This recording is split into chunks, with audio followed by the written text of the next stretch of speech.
Yes, people, what's happening? Welcome back to the channel and welcome back to 5 Things We Learned. Do you know how this show works by now?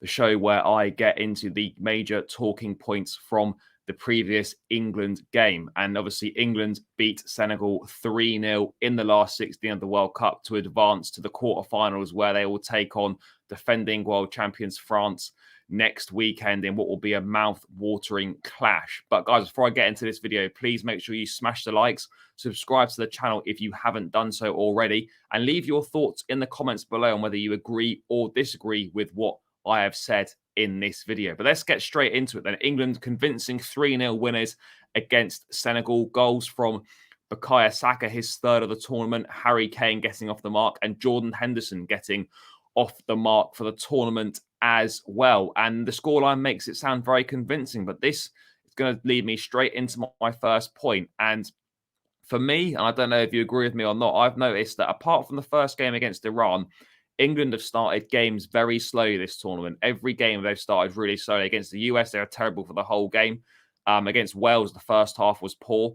And again tonight, against Senegal, the performance for the first 35 minutes was dreadful.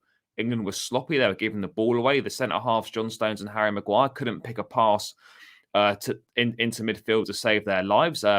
Players like Saka, etc., were giving the balls away in dangerous areas. And Pickford, if it wasn't for him, England could have found themselves a goal or two down potentially. And the complexity of the game is entirely different. So for me, Southgate's going to have to look into that. I'm sure he's noticed it. I'm sure he's aware of it, of how England has started games slowly. And if we were to start slowly against the French next weekend, then, the likes of Mbappe, the likes of Griezmann, Giroud, Dembele would punish us. And we could find ourselves out of sight, early on if we don't fix up and stop kind of starting games really slowly. And that's a bit of a concerning thing that I've noticed. Probably the only concerning thing, to be honest, with England so far in this tournament is the way that they've started games, and better level of opposition, which France will punish us for that. So it'll be interesting to see how Gareth Southgate kind of combats that, what his thoughts are on it, and what he tries to do to make sure that England don't start slowly again, because I don't think England can afford to start games slowly. It's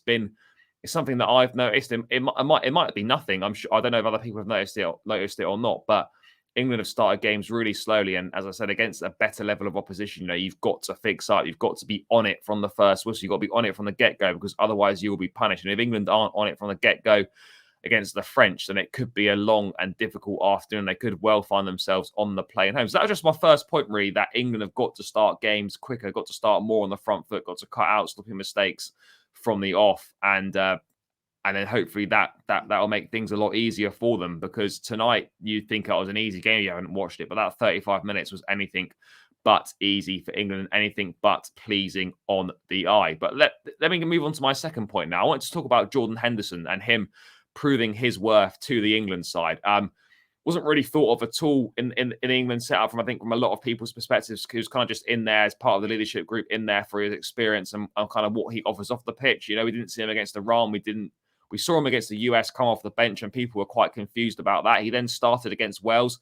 He had a good game. And then tonight he was exceptional. And I'm more than happy to hold my hands up and admit that I was wrong in terms of kind of criticising Henderson, not sure what he offers to this team, or why Southgate picking him. I think he's proven in the last 2 games that he's played why he's picked and what he offers to this team. I think when Henderson plays, there's the balance in the midfield looks better. I think Jude Bellingham looks a lot happier playing alongside Henderson. I think you see Bellingham getting a lot more of the ball, more license to get forward. He seems to play better when Henderson is alongside him, rather than when someone else like a Mason Mount, for example, is alongside him. I think the balance of the midfield looks better. And a lot of that's down to Henderson, bringing his experience and bringing, some qualities in there as well, maybe qualities that you wouldn't expect. Obviously, everyone thinks about technical play. Yes, Henderson's not the most technical player. Yes, he's not the most skillful player, but work rate, good attitude, good ability, and he adds something to that midfield that makes it look a lot more balanced and gets the best out of Jude Bellingham, which is a massive, massive plus for England. I mean,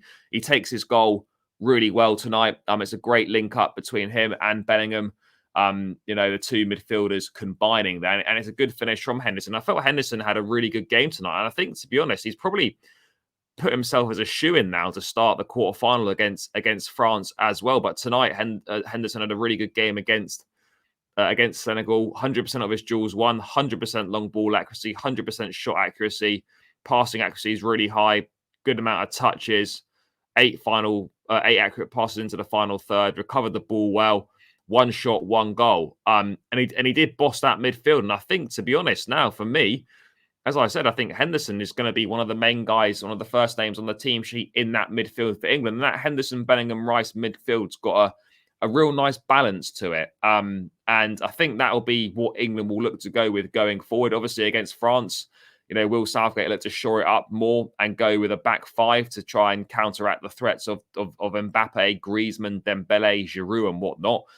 I feel it would be a shame to do that because I think, we've had the back four system in place for the whole tournament. Why change what has worked? But yeah, I think for me, I think Henderson definitely plays. If we're playing a three-man midfield like we have done for this tournament, then Henderson has put himself in as a shoo-in to start. And it's as simple as that. And credit where credit's due to him. He's really is showing his worth to this England side. And I'm more than happy, along with many others, I'm sure, to actually be proven wrong on this one.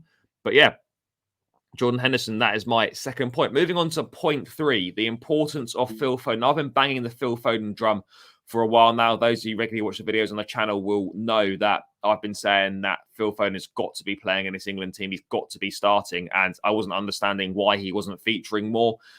Southgate faced a lot of questions for it. Came under a lot of scrutiny, actually, for not using him at all from the bench against the US. But Foden got his opportunity from the start against Wales. He had a great game. He scored. And then tonight, I felt it was absolutely exceptional. In a game that, for me, he had to start, a game that was going to be physical, a game that was going to be tough for England to break Senegal down. It was going to require someone who's really good on the ball in tight spaces, someone that can create something out of nothing, pick a pass, thread it through the eye of a needle.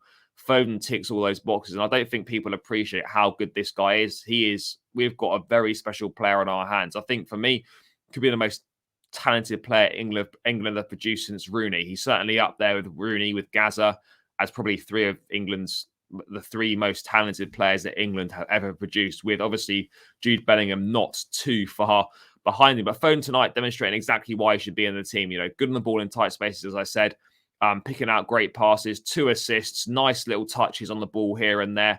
And someone like him is going to be so important as we head into these latter stages against, teams of a higher quality, where chances are going to be few and far between, where you're going to need someone to do something special to create an opportunity. Phil Foden ticks all those boxes, and it was a really positive performance for him tonight. And I think he really is now starting to cement his place in that England side. It'll be interesting to see what Southgate does choose to do when Sterling comes back into the fold. Obviously, missing from the game against Senegal due to armed robbers breaking into his family home back in London. So we wish him all the best for that. But it will be interesting to see, what Southgate does when Sterling comes back into the fold. But I cannot see for the life of me how Sterling gets back into this England team at the moment. He simply doesn't deserve to play ahead of Saka or Foden. It's as simple as that. And Foden, again, with another outstanding game tonight. Really good performance from Phil Foden. Creator, 100% of his dribbles completed,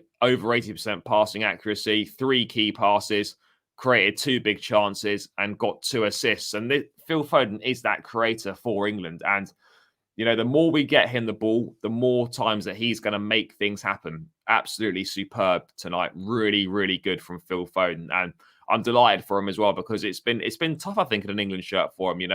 We've seen how good he is for Man City. We know how good a footballer he is, but for one reason or another, he has struggled to kind of stamp his authority on this England team. But I think this World Cup, he's starting to show what he can do, and he's starting for me to shoehorn his way into that side on a permanent basis, and rightly so. And England are a far better team when he does play it. It's as simple as that.